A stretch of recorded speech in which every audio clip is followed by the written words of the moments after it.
Here we are again. Hey, here's Bethany, and it's me, Mr. Keith, and wow, what a morning we've had!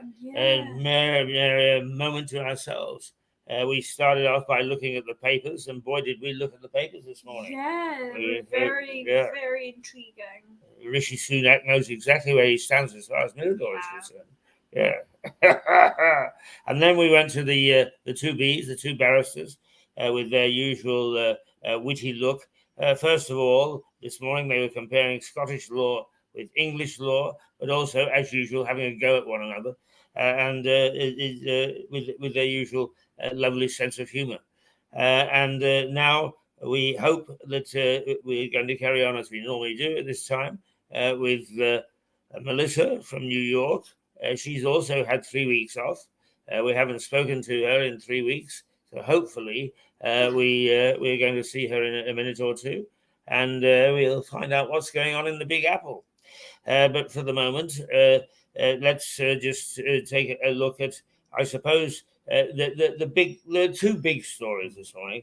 And one almost, I suppose, escaped us, as you pointed out. Yeah. And that is that it is exactly a year to the day that Queen Elizabeth died.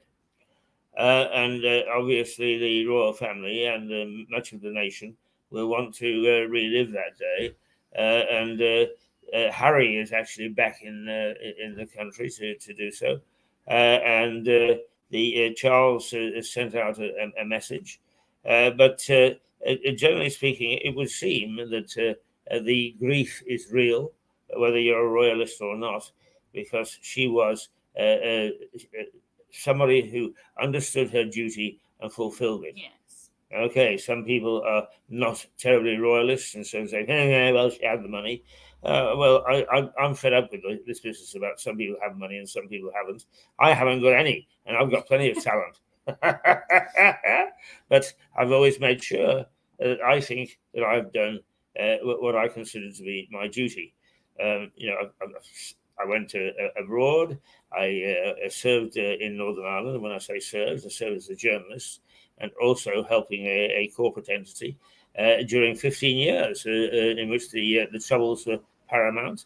I've done a stint at Reuters looking after business news. And during that time, it was when I met Melissa, who was the co-anchor in New York of a program called Morning and Nightly Business Reports, and looked carefully at what was going on in the world of business.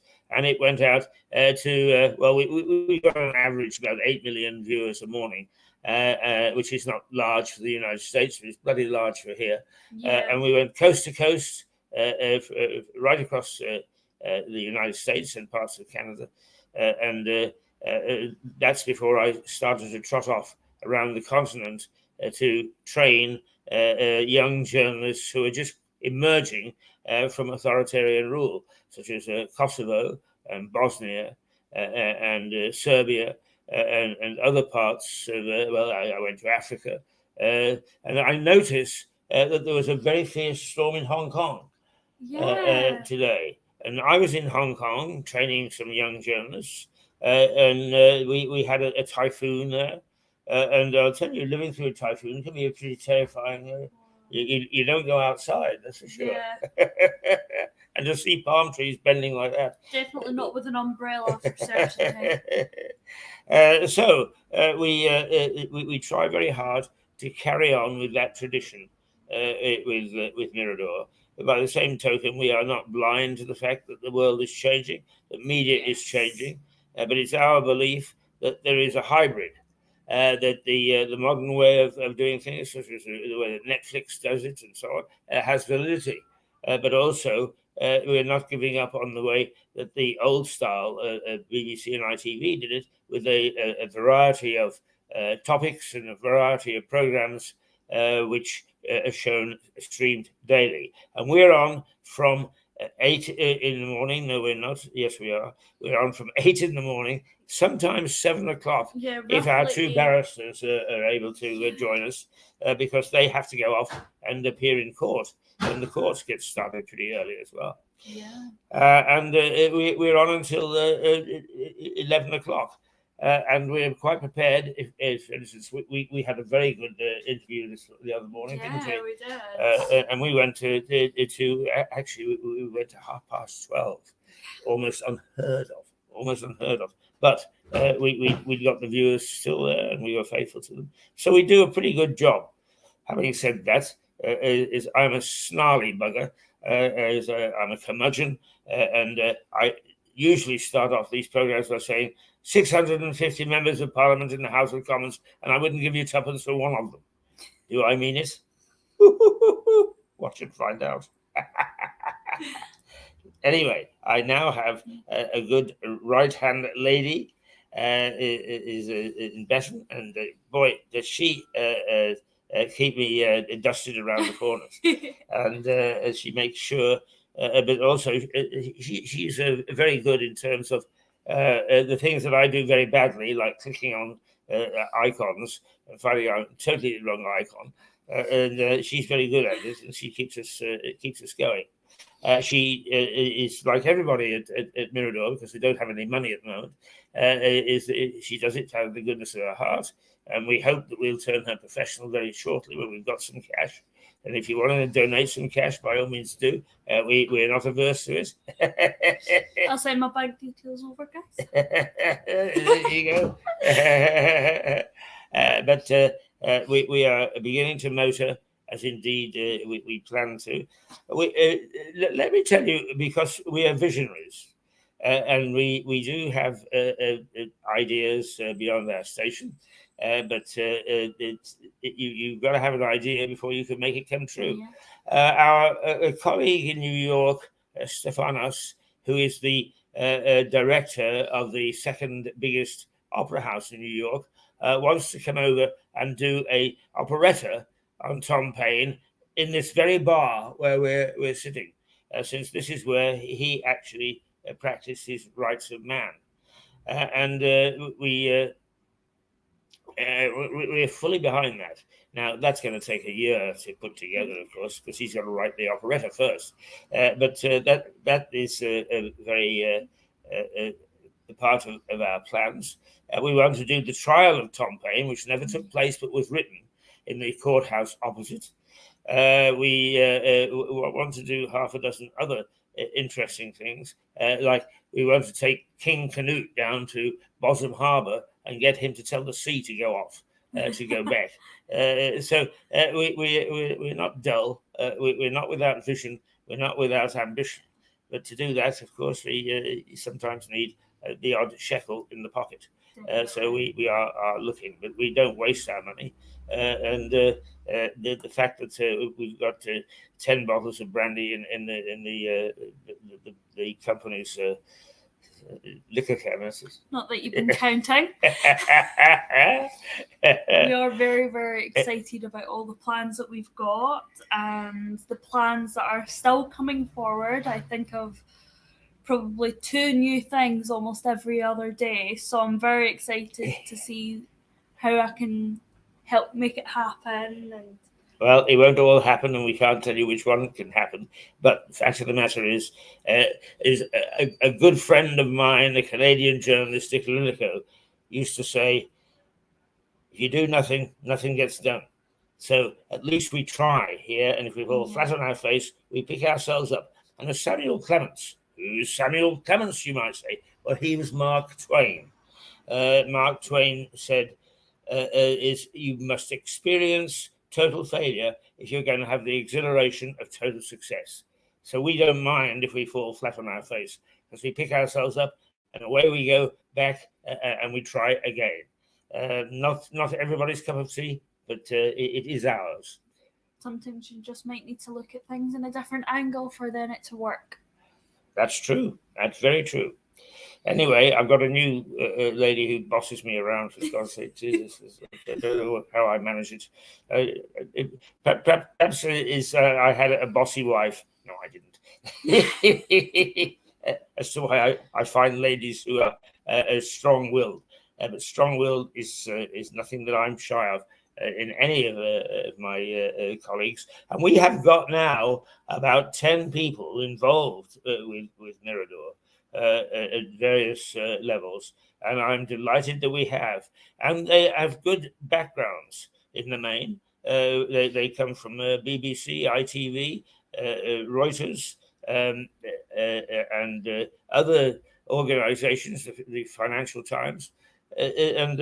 So we've got the depth. And now we are beginning to win the vim and the vigor of youth. Yeah. And it looks as if we've got ourselves another part-time, at least general manager, who seems to be enthusiastic and to help us with various things. I'm not going to tell him what the relationship is. I'll gladly tell him what to do. See, she bosses everybody that she comes across. Of course I do. Right now, I'm not sure that Melissa may have come back off holiday. I'm going to just to see. To make sure that that we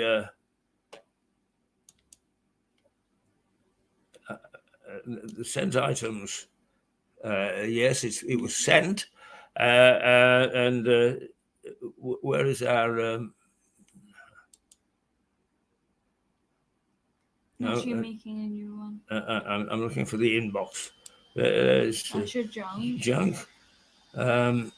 And sometimes when I go to junk, it shows up. Let's see. Let's try that. There we go. There we are.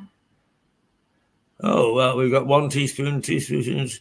It's gone back to 2008. Oh, lovely. So I don't know how we get back to the inbox. Thank goodness I've got you here.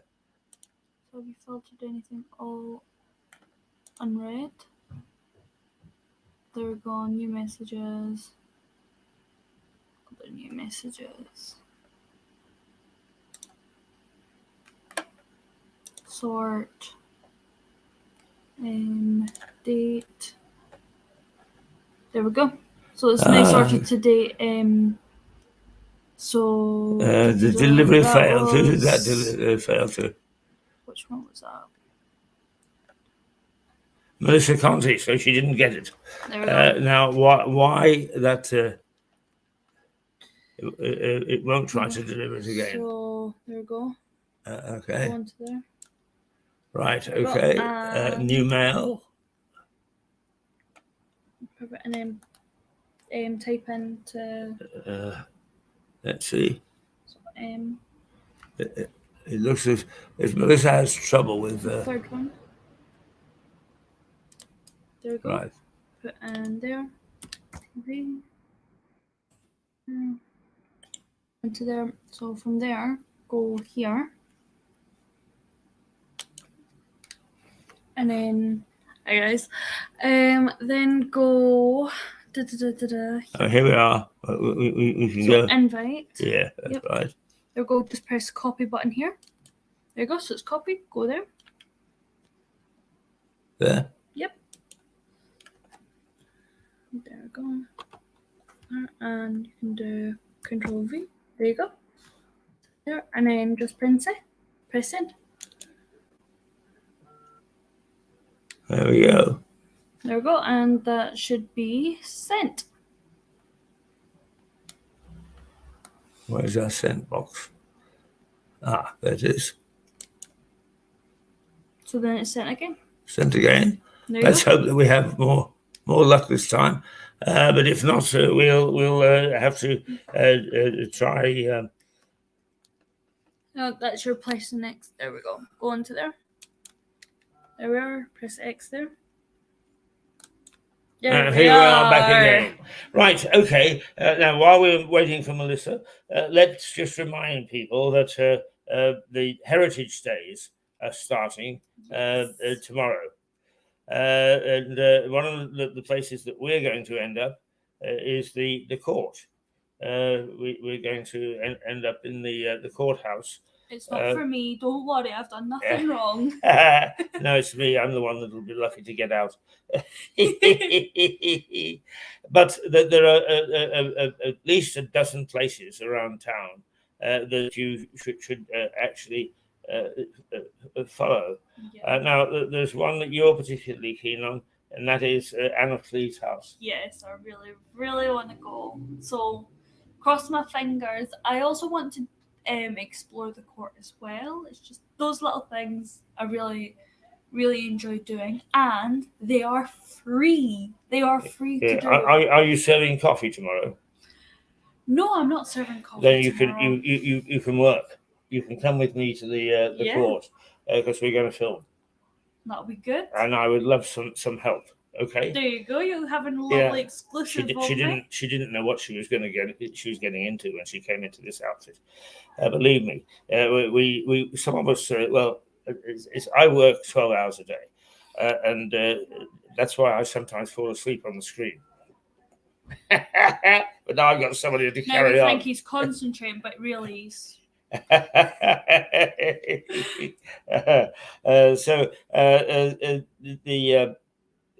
We will take a look at one or two places over the next 10 days or so at Heritage. But one of the people that is not recognised a great deal, and yet strangely enough, his old premises, are very controversial at the moment, and that is Every. Do you know who Every is? Every owns the Phoenix Steelworks. Wow. And he started in around about 1780, 1790 with a donkey and a grindstone. And he set up on the banks of the Ouse, and he turned his little grindstone, where people came and had things sharpened, into one of the biggest steelworks in Europe. And it was here in Lewis. And in fact, what the Heritage Day points out is some of the ironworks that he made, including his house, which is just along here on Lewis High Street. And it's got a very distinctive balcony made. But where else would you find ironworks where you didn't know that you were sitting on Everest ironworks? I have no idea. Do you ever go down to Brighton seafront? Oh, is it the piers? Partly the pier. Wow. And partly all those little shelters from the rain. Oh, wow. They're all made of iron, and they're all made by Every. Wow. And not only did he make those sort of things, but he also made quite big steamships. Wow. You learn something new every day. You do.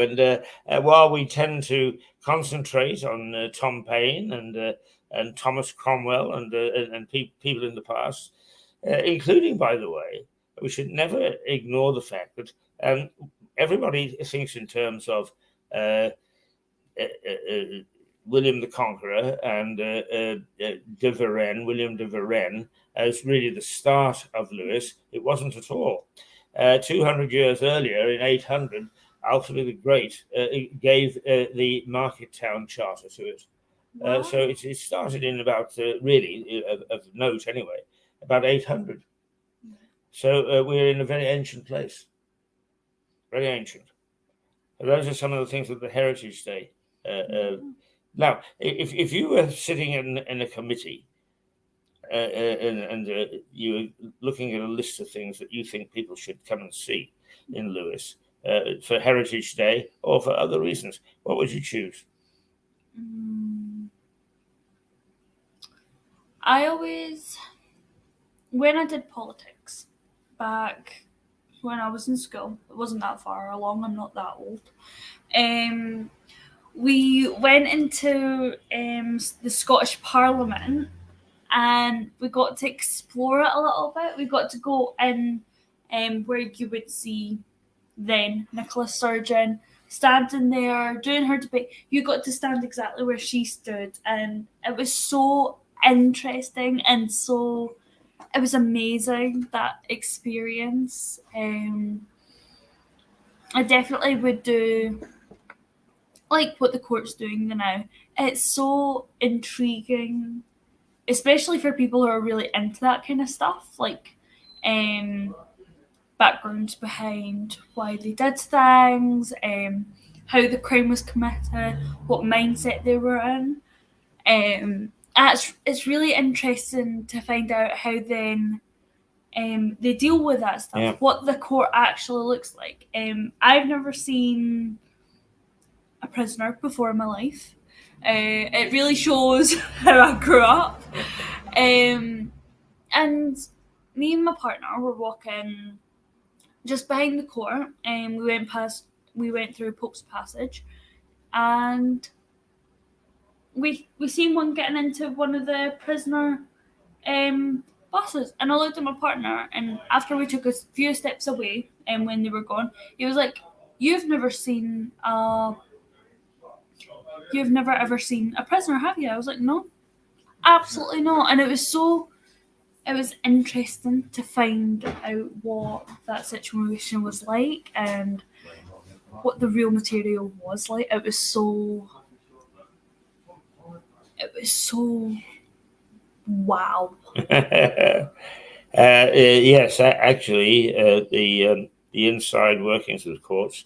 When you're in journalism, normally you cut your teeth and you go and cover the courts and cover the cop shop, and I did that in Canada, and I had a most incredible experience because I was in North America. All the institutions, public institutions, have a press room added to them. They don't here in this country. But I was sitting in the press room one day, and nobody else, all the others were off reporting on something or other. And a young prosecutor came by, and he said, "Why don't you come to courtroom 3? In about 10 minutes, you might find it interesting." And he said, "No more.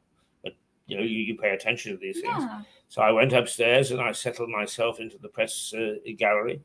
And he came in and he opened up his speech. They brought the prisoners into the dock, and they said, Your Honor, we intend to press for the death penalty.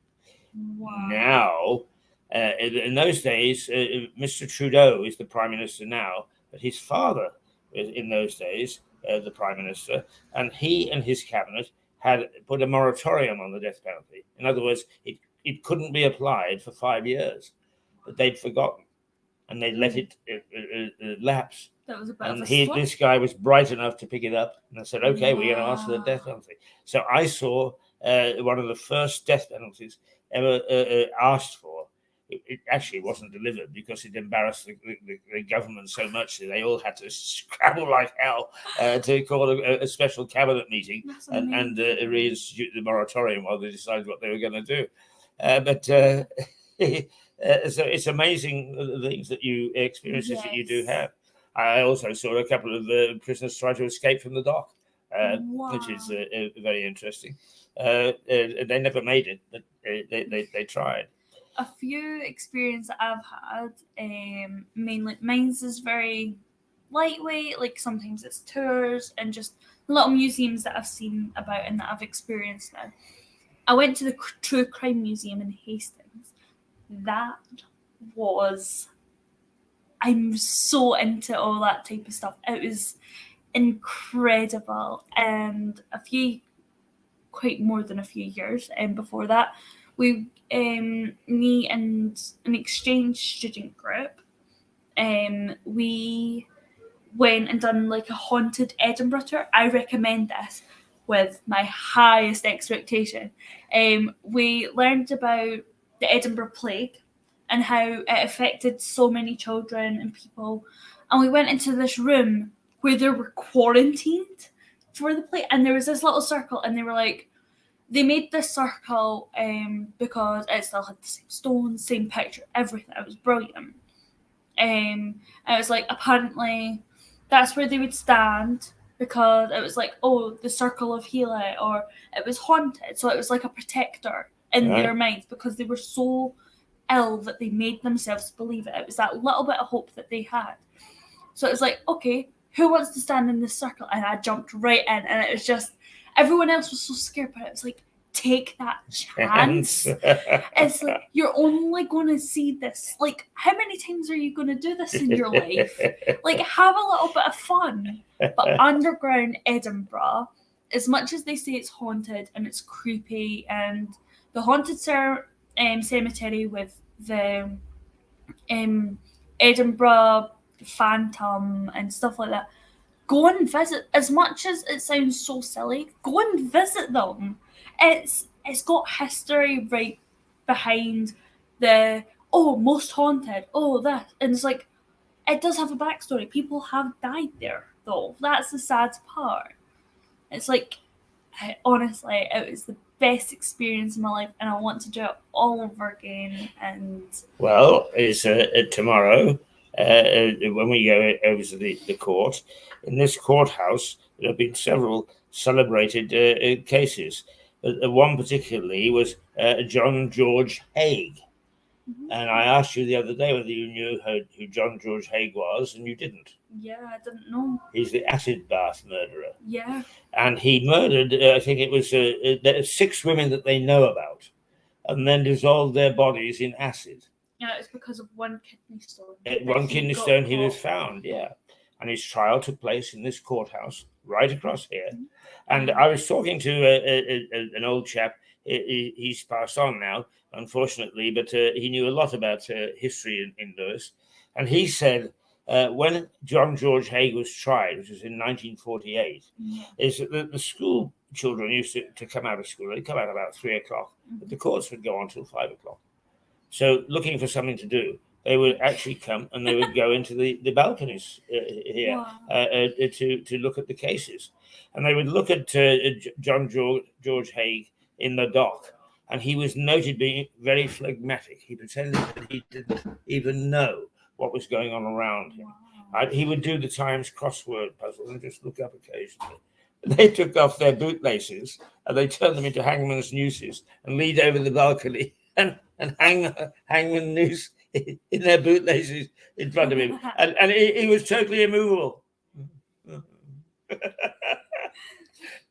But it took the jury. There are differing times. I take the top time, 17 minutes to find him guilty. And that was how strong the evidence was. And I believe that he was taken off to Wandsworth to be hanged. He wasn't hanged here. But the last lady to be hanged here was, I know her first name was Sarah, but I always call her the onion pie murderer. And she lived in Ardingly, a little village just outside Lewis. And they had a lodger, and she took a fancy to the lodger. So she decided that she was going to get rid of her husband. Oh. Now, unfortunately, she didn't bother to find out whether the lodger fancied her. She did the getting rid of her husband by, on Christmas Day, giving him his favorite pie, which is an onion pie. Oh. And she put arsenic into it. And she damn near got away with it. Wow. She almost got away with it. I've got a little mark there. What's that about?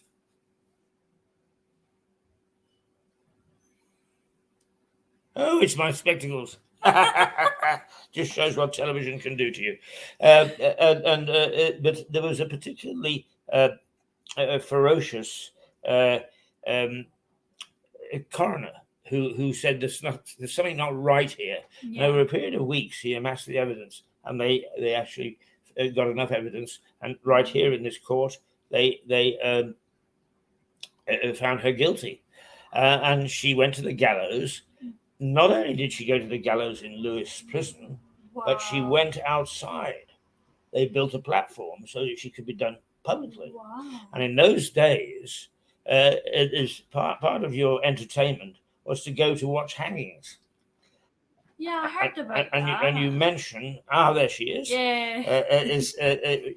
You mentioned Hastings, and that's why in Hastings they got crowds of 10,000 or more who would go to look at the people being hanged, we now, when we have special occasions, we use the word a gala day. But in fact, it's short for gallows day, and it's when people used to go and see being hanged. And a very good morning to you, Melissa. Wow, what a topic to start the day. Your friend is here. Lena is here. Good morning. Let us see you. Lena. Let us see you, Lena. How New York? Go on, lean down. Lean down. That's it. Yes. Good morning. Good How are you? morning. You okay? New York good? New York's great. It's a little hot, but New York's great. Good. Good. Lovely. You're lovely. We were a bit worried because we didn't think the email was getting through to you. I had a Fox issue this morning. So, I have a friend who is continually sending me videos of this fox that's in his backyard. So I had to explain to him that I believe the fox might be a girl and she might be nesting. So, I get lots of fox babies. I'm not sure he really expected that, but I'm like, oh, where was the fox? I'm sorry? Where was the fox? The fox was in his garden. Yeah, but where? In a bush.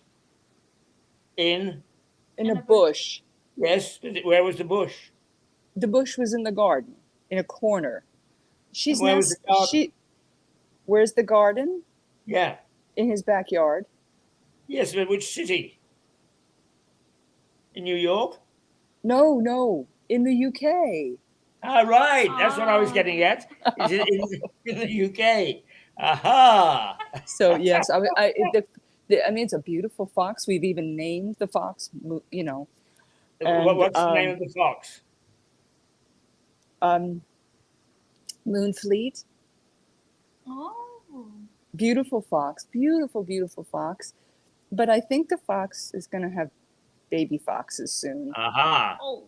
Well, now there is a Little first. Baby foxes in the UK being looked after by a lady in New York. Yeah, I just don't think that my friend understands this. He just, my friend just thinks it's a cute little fox in a garden. I said, I have to speak to you about the birds and the bees. Yeah.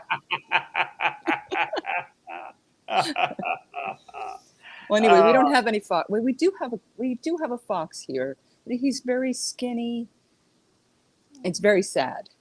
You know, yes. I wanted to throw him a steak, but you know, I guess that would be a problem. Because in the UK, urban foxes are flourishing. Oh, well, yes, in fact, they are. Yeah. I know firsthand. Well, you become a mama to them. Oh, gosh. It's lovely to see you again. Good to see you again, too, Keith. I see you have a lovely guest. Is Bethany has actually joined us. Hello, and is going to do some co-hosting. Wonderful. And her fiance understands technology, would you believe? And he's going to help us with that. So these 3 weeks we haven't been lazy at all. We picked up 2 or 3 people who are interested in joining us. So we've got 1 or 2 new faces, 1 or 2 new ideas. Now, shall I tell you something that is coming out of New York? The heat? Well, I mean, since you did away with hot dogs, I'm not that interested. What's happening in New York? Suzanne Musho's colleague and friend, Stefanos, he was in Miami on Monday, and we went to Miami and did an interview with him. And he looked at the bar behind me, and we started to talk about Tom Paine. And he said I should write an operetta about Tom Paine. And I said, oh, that'd be great. And he said, and what's more, I should come over and we should perform it in that bar. So nice. Of course he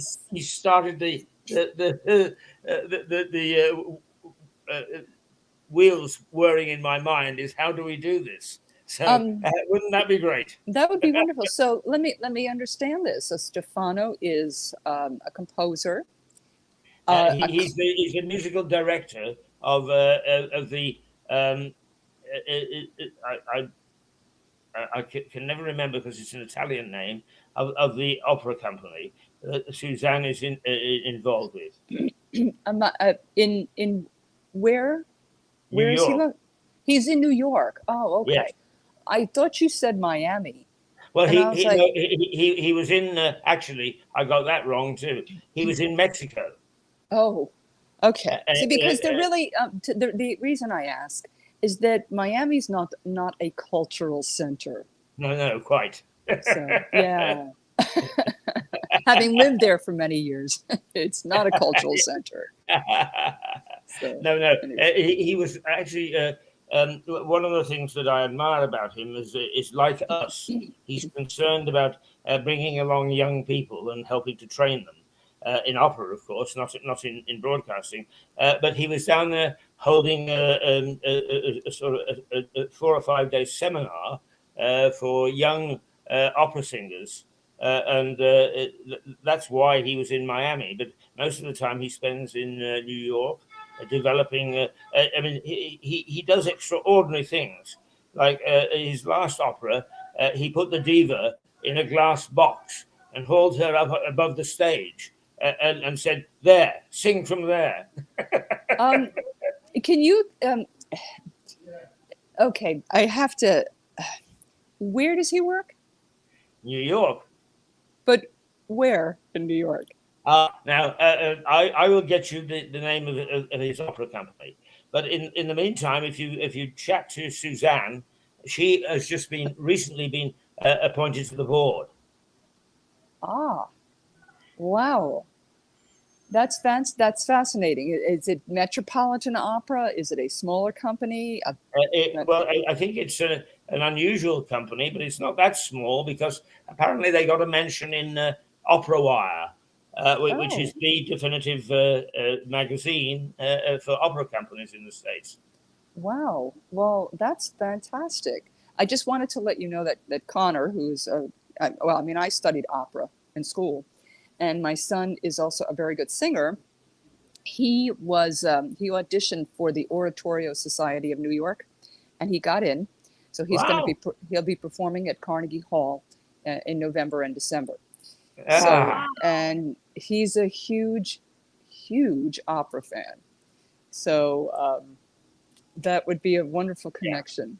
Yeah. Now I tell you, you are looking at a special family here. I mean, not only is Mama is full of different things, but her son Connor is at the moment a reporter from NHK, which is the English language equivalent of the BBC for Japan, and he's in the new year going to start to fly fast jets for the Marines. Oh, wow. And on top of that, he's now going to sing in Carnegie Hall. Yeah. I always told him that whatever comes to your mind and you really want to do it, and you are physically capable of doing it, you should do it. I never, ever said to him, no, you can't. Oh, you want to be an astronaut? Of course. Somebody has to do it. Might as well be you. So Why you not? can't. I absolutely love that. Yeah, you can't limit yourself, because when you limit yourself, who is really limiting you? Yeah. You. Yeah, that's right. That. Absolutely. Right? Why? There we go. It doesn't matter where your background is. It doesn't matter. It really just doesn't matter. You should just do what you want to do. And so that's why I always told him that, and that he's always done whatever he's wanted to do. So where'd you go? Where'd you go, Keith? You okay? He does it. It's all right. I'm looking in my little bag of tricks. So I haven't He's totally searching disappeared. his little green bag. Yeah, I keep everything in my carrier bag. I boast around town that I carry my entire television station in a bag from the local supermarket. Yeah, sorry to have disappeared from the conversation, but I was listening. But I'm very proud of Connor also, and in fact, he's done some cooking shows on this station. Yeah, Yeah, he's a very good cook as well. So is yeah, the Contessa and Connor and the Contessa was the name of the program, and the two of them actually. Well, the only reason that it finished is because they blew up the kitchen between them. see, I don't cook, so he didn't learn it from me. So I was the cleanup crew. I'm very good at cleaning. That's Very the good. explanation for the blown up kitchen. Yeah, no, I really cooking. We just don't cooking and I don't get along. So, but I'm very good at cleaning though. I'm very clean and tidy. Well, I've had a new cleaning lady go in. She came in to get the key this morning.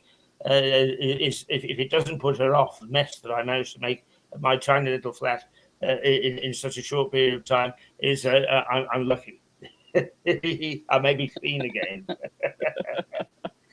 Right. Okay. Now you're bringing us up to date with Connor. What was he covering for NHK this week? To be honest with you, I don't know. We only talked about singing. So, the big story is the migrant crisis, and in fact, it's interesting because it's not something that the migrants come over and they're shuttled off to some faraway place. They're literally in the middle of New York City in Midtown, and they're in a hotel which is right near Grand Central Station and right near Park Avenue, very posh Park Avenue. So it's interesting because I pass by that area every day and I don't see any problems. I just see a lot of just loitering around. I feel very sad for them. I really don't know. I know our mayor is very upset, very, very upset about the situation. But here's the thing, and I hope I don't get anybody upset, but if you're putting them up in a posh hotel and you're giving them all these luxuries that I certainly couldn't afford, why would they want to go home? Yeah, I completely agree.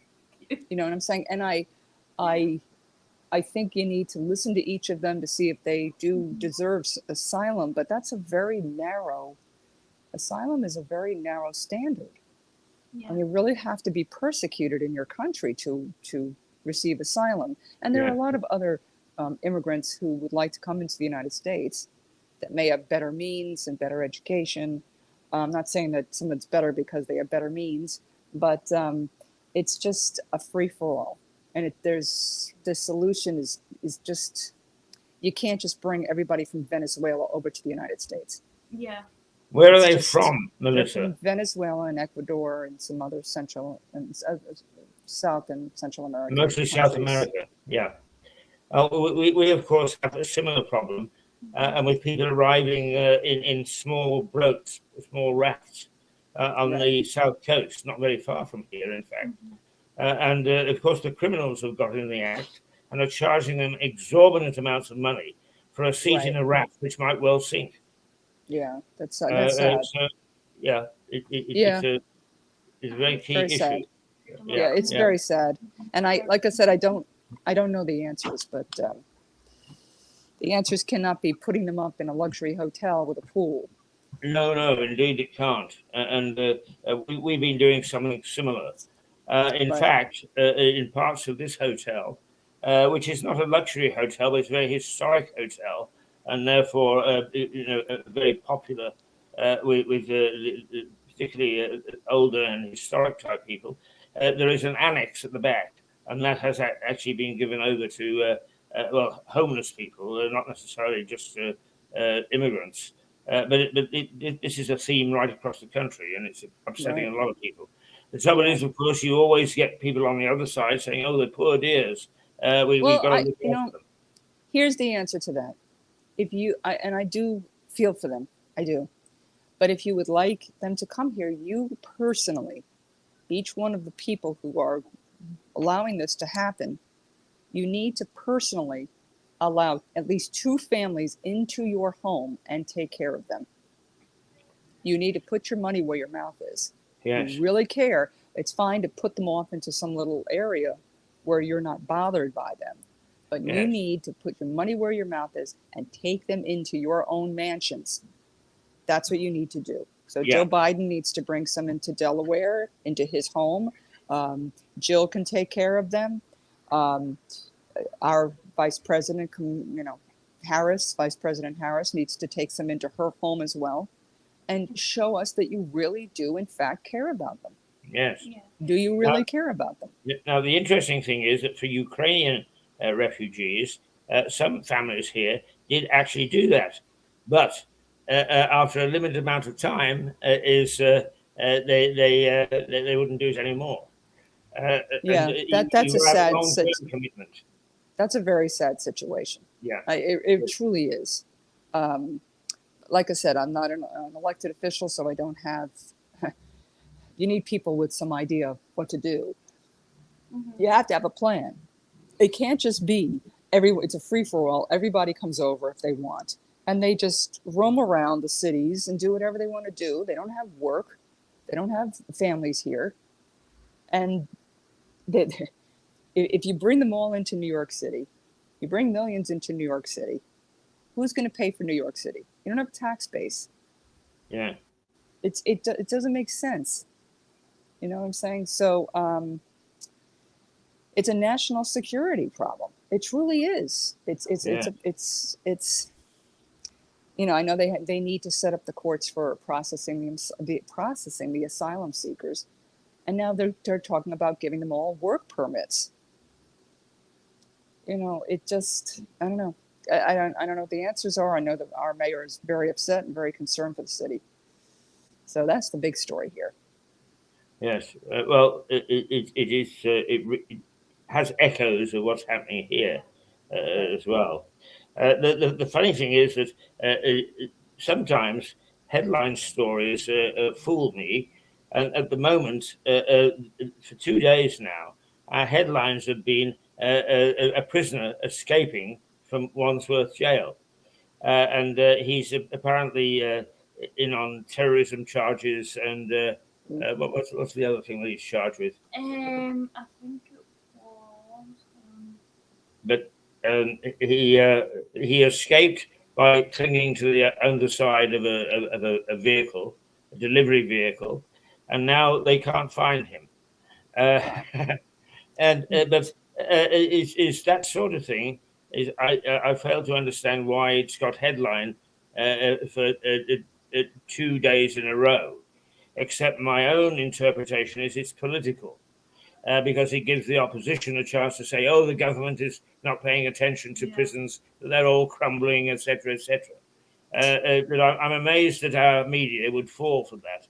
It just shows the level to which our former colleagues, because we at Mirador disassociate ourselves with people who are less capable than ourselves. So he was charged with, if I've got this right, this is again from Independent. Inside help almost certain.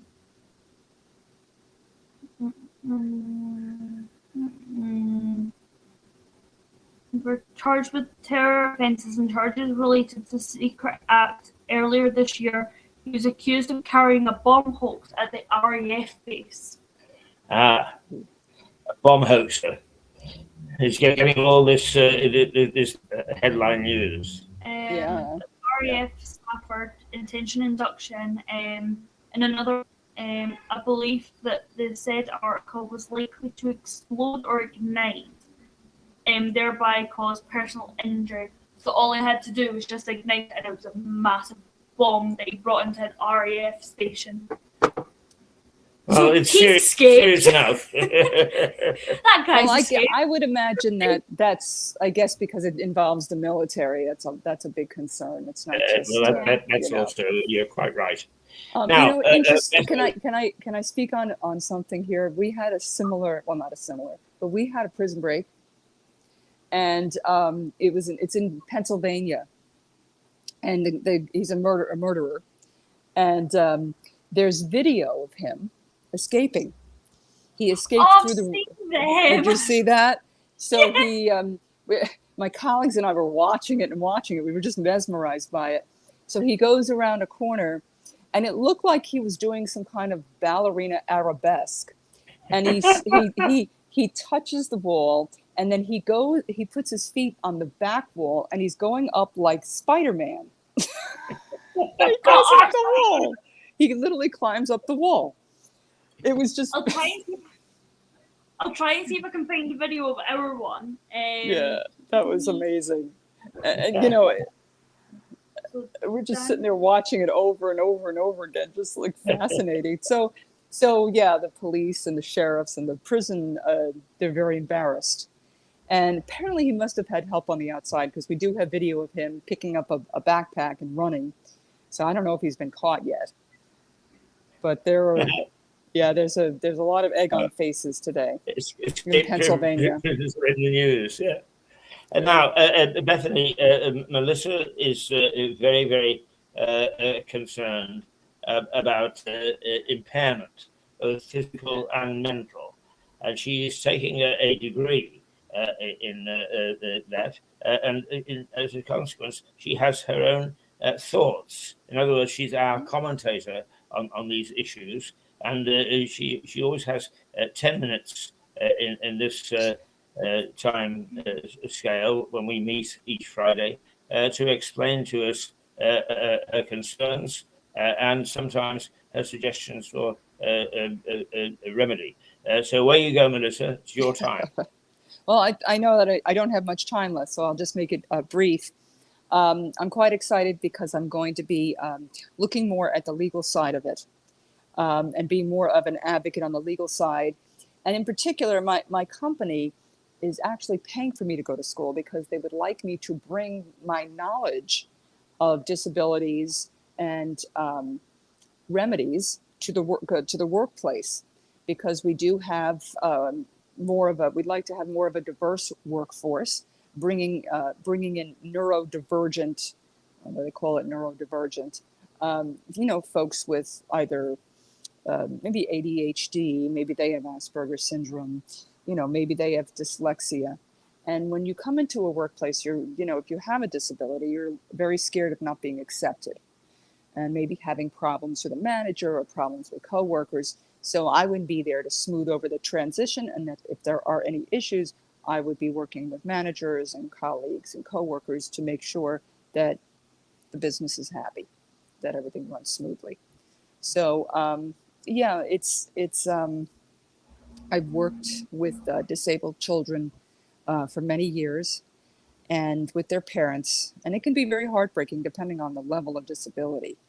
Like autism, for example, there's a huge spectrum. Every person with autism has some kind of, it's different. There's a difference. And so you have to, as a teacher, really put on your thinking cap very quickly and figure out what can I do to allow this child to learn? How much, and even just to say to yourself, how much can they learn is limiting. Because I'll give you an example. When I was teaching music in the elementary level, I had a student, and her name was Brittany, and the only word she was able to say was Barney the purple dinosaur. And so my thought was, if she could say one word, she should be able to say other words. But she couldn't, according to them. It was a limitation placed on her that Brittany can't talk. So I said, you know what? She loved music. Yeah, she had to get the right maraca. She was like, and if she didn't get the right maraca, she'd have a meltdown. But for some reason, Brittany would listen to me. She wouldn't listen to anybody else. She would scratch up her teacher when she was very prone to anger. But she loved the song, If You're Happy and You Know It, Clap Your Hands. So we sang it over and over, and she just loved it so much that she actually started to say the words. And we had a concert. We'd have two concerts. We'd have a musical theater production, and then we would have a concert in the beginning. And the children with autism I would put some kind of performance together with them. And when the parents heard her, they were crying because they realized that, yeah, they were limiting her in their minds. And so, yeah, I don't know where I don't know where Brittany is now. I hope she's cared for. But yeah, so I try to bring that attitude that I brought to my son to the people I work with. So no, try not to limit. Don't limit yourself. I'm not going to limit them in my mind, right? Because sometimes teachers will do that, right? They will set limits in their mind for their students, which is very sad, actually. So, but anyway, so that's my take on it, and more to come. Yes, and let me tell you, I love embarrassing Melissa because I've known her for 20 years, 25 years actually. So I don't mind embarrassing her any more than she minds embarrassing me. But she said that she encourages her son. You should be aware that not only is she a singer, but she's a lawyer, she's a banker, she's a broadcaster, and one or two other things as well. So she does not place limits on herself any more than she advocates it to either her son or to others. So there you are. You're looking at a super lady. Yeah, I'm a legal manager. I take care of the records of the company. So not a lawyer in particular. I don't work as a lawyer, but because that's a huge liability, by the way. I'm kind of averse to liability. Is that a responsibility? Oh no.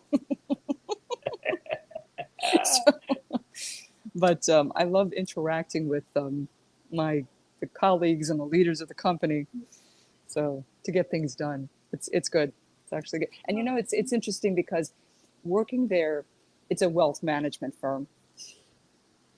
Dealing with wealth, I'd never dealt with wealth before, and dealing with very wealthy people like billionaires, I just fit in. I don't know why.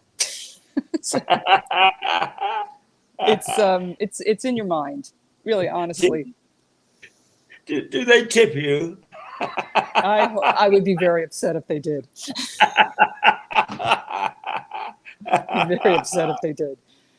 So yeah, yeah, because I don't want anyone to look at me differently. But to think about it, and I am looking at it from their perspective. If you have that kind of money, let's say that somebody bestowed upon you today, Keith, $200 million. Let's just say you're a different person. You have to be a different person because everyone around you, will look at you differently, right? They're going to look at you as, please help me, please help me, please help me, right? So you're going to suspect them. You're going to say, are you really my friend if that's all you want from me, right? It becomes you. So what ends up happening is the reason why they associate with those with other wealth is because of that reason, right? They stay in enclaves because they almost have to. They would be hounded to death by everyone around them, by family, by friends, and you wouldn't even know who your family or friends are anymore because all they want is your wealth. Yes.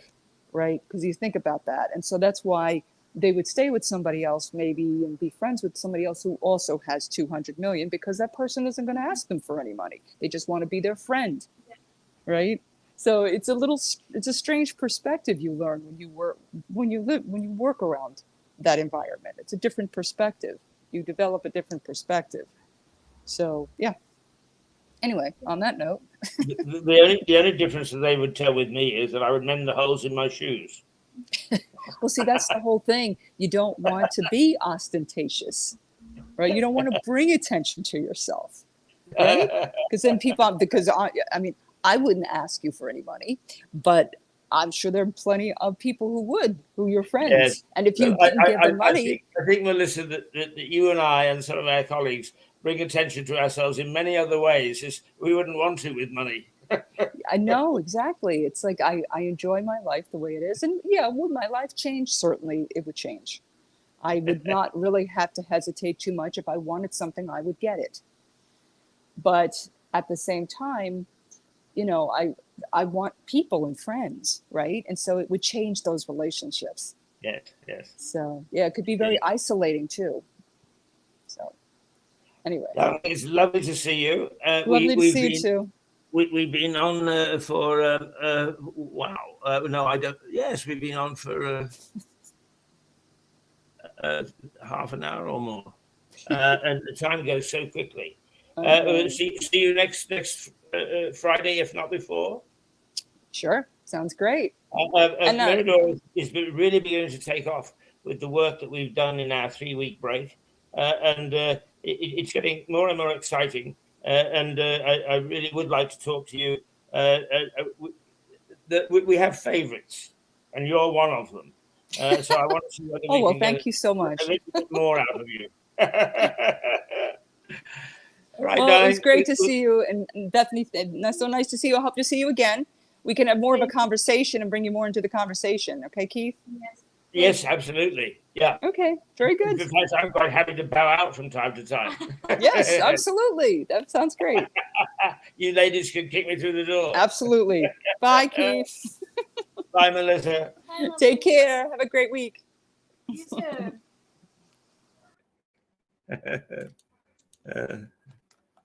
There we go. Right, Bethany. This is your first full day, really. Yes, and it's been a good day because we've been full of variety. yes. And you can see some of the things that we do. I hope that you're happy with the intent of this station, because it is anything but selfish, as you can see. We don't do it for our self-aggrandizement. We do try to bring people from outside Lewis, other parts of the world, into Lewis, and we try to take people in Lewis outside to the rest of the world. And we think that's terribly important. The relationships between communities, and there's lots more that we can do. We've got a good relationship with Lewis in Delaware, in the United States. We occasionally go there, and we are also looking to try and find somebody on the west coast of the United States or Canada, so that we can keep tabs over there, because it's obvious that we tend, because of the time zones and so on and so forth, to the East Coast, and America is a big place. Yeah. Anyway, it's good to have you with me, we actually don't broadcast on Saturday and Sunday, but we will be actually working tomorrow, and the fruits of our labors, we hope, will be evident for you to see when we bring in the two barristers, the two Bs, next Monday. Yeah, I'm looking forward to it. Anything to say? I'm very excited to do tomorrow and our little video recording the whole of Lewis Court, and I'm excited to be able to even pop some of it maybe on the TikTok page. There is a video currently uploading right now about how I personally start to get ready to actually come on here, and it's very exciting. So it's just called Mirador Television on TikTok. It doesn't have a picture as of yet, but it will do very, very soon. It's an innovation. Give it time to mature and brew, and it'll be her baby. So as long as I know that she's not actually defaming the Pope or something, she can do what she likes. Okay. Well, we'll say toodle pip for today and for this week, and we will be back on Monday morning. I think I'm not sure. I'm going to talk to the boys on the weekend. Is sometimes if there is a key court case, we start off at 7 o'clock with them, because they need to shuffle off to the courts. But if not, we will start at the more civilized hour of 8 o'clock. Ooh, very civilized.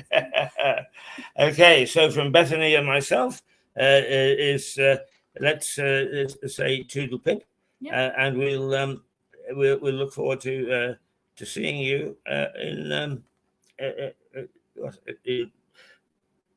48 plus 24 hours time. 72. Yeah. We'll see you guys around roughly 72 hours, if not a little bit more. Yes, 72 hours. That sounds pretty good. But we're now going to say goodbye, if I can find the goodbye things. And so that I can remind you who we are. I think, here we go.